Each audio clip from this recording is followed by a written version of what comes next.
விஎஸ்பிஎம் channel subscribe பண்ணாதவங்க subscribe பண்ணிக்கோங்க. கூடவே இருக்கிற பெல் பட்டனை கிளிக் பண்ணிக்கோங்க. இன்றைக்கி ரவா பொங்கல் வைக்கிறதுக்காக எடுத்து வச்சுருக்குறேங்க. இந்த ரவா பொங்கலுக்கு இந்த கப்பால் ஒரு கப்பு பாசிப்பருப்பு,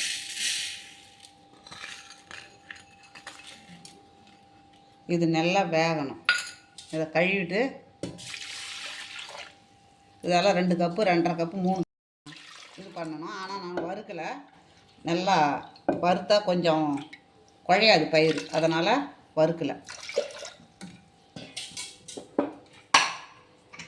இப்போ இது ஒரு 2-3 விசில் வந்ததுன்னா நல்லா குழஞ்சிடும். இப்போ இந்த கப்பால் 2 கப்பு ரவை எடுத்துருக்குறேன். இது 200 தான் பிடிக்கும், அதனால் 2 கப்பு 400 எடுத்துருக்குறேன். இதை நல்லா வறுத்துக்கலாம்.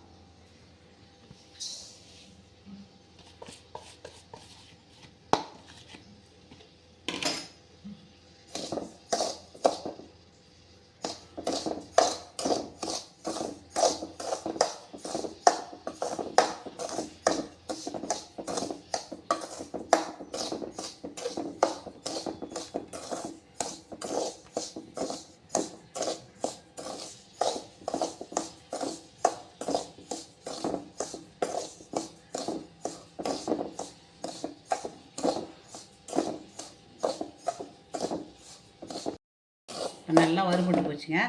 இப்போ நம்ம இதை எடுத்து இந்த பாத்திரத்தில் மாற்றிக்கலாம்.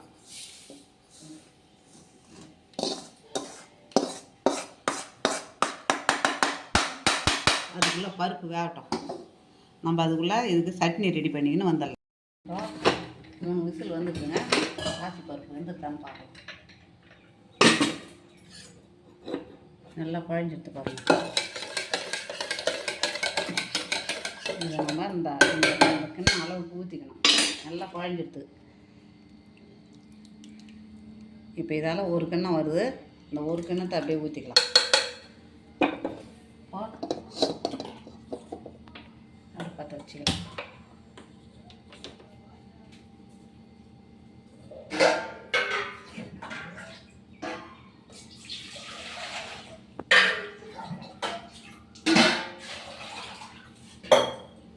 இப்போ ஒன்றுக்கு 3 ஊற்றணும். இப்போ 1 ஊற்றியாச்சு. அந்த பருப்பே ஒரு கிண்ணம் வந்துடுது. 2 3 ஒரு கிண்ணம் ரவைக்கு 3 ஊற்றியாச்சு. இன்னும் ஒரு கிண்ணம் ரவை இருக்குது. 1 2 3 ஊற்றியாச்சு. தேவையான உப்பு போட்டுடலாம்.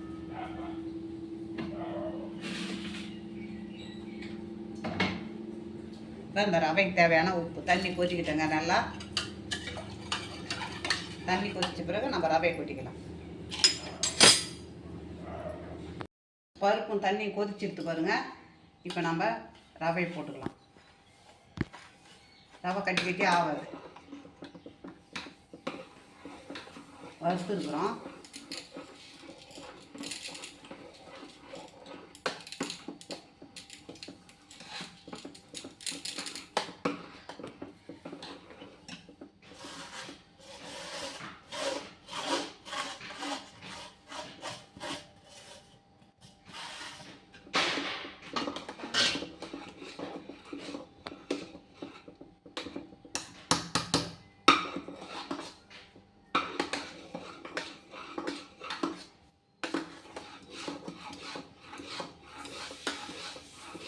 அப்படியே சிம்மில் தாங்க வேகணும். சிம்மில் தான் இருக்கணும்.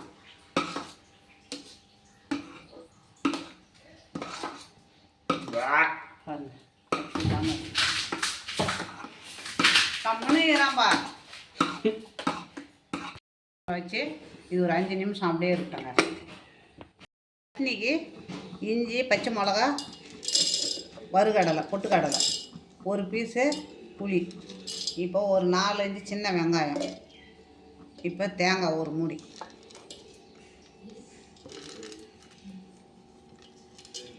ஒரு 4 பல் பூண்டு உரிக்காமல் போடுறேன். நல்லாயிருக்கும். இதுதாங்க இதுக்கு சட்னிக்கு ஒரு 4 கறிவேப்பிலை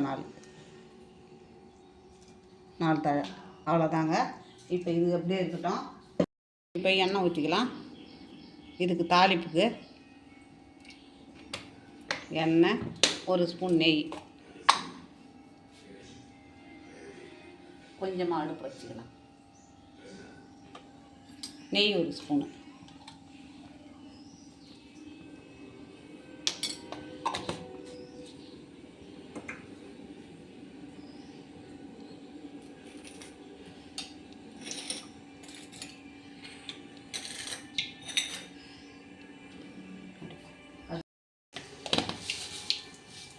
கடுகு போட்டுக்கின உடனே நம்ம கடலைப்பருப்பு போட்டுக்கலாம். கடலைப்பருப்பு 1 ஸ்பூனு, இதேமாரி உளுந்து 1 ஸ்பூனு,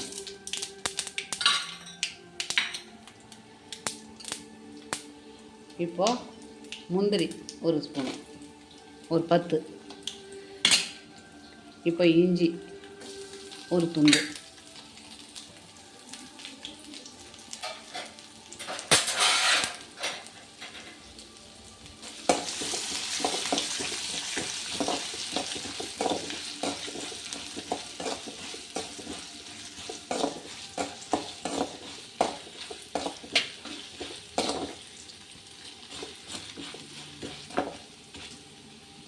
இப்போ மிளகு போட்டுக்கலாம்.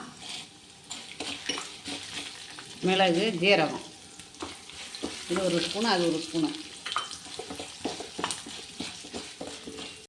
சட்னி அரைச்சிங்கன்னா வந்துடலாம். அதுக்குள்ளே கொத்தமல்லி தழை போடாத இருக்குது பாருங்க. கொத்தமல்லி தழை போட்டுக்கலாம். அப்படியே இருக்கட்டும். அப்படியே இருக்குங்க. நம்ம சட்னி அரைச்சி வந்துடலாம். உங்களுக்கு ரெடி ஆகிடுதுங்க. இதே மாதிரி நீங்களும் செய்யுங்க. பிடிச்சிருந்ததுன்னா எனக்கு லைக் பண்ணுங்கள், கமெண்ட் பண்ணுங்கள், சப்ஸ்கிரைபர் பண்ணுங்கள். தேங்காய் சட்னி அதுக்காக வச்சுருக்கிறேன். இந்த தேங்காய் சட்னி தாங்க இதுக்கு. அதோட கார சட்னி இன்னும் அதை விட நல்லாயிருக்கும். கார சட்னி, சாம்பாரும் நல்லாயிருக்கும். நான் இப்போ எடுத்துருக்கிறது தேங்காய் சட்னி மட்டும்தான். இது வந்து நல்லா இதுக்கு காம்பினேஷனாக இருக்கும். அதனால தான் நான் இதை எடுத்துருக்கிறேன். நீங்கள் எனக்கு லைக் பண்ணுங்கள், கமெண்ட் பண்ணுங்கள், சப்ஸ்கிரைபர் பண்ணுங்கள்.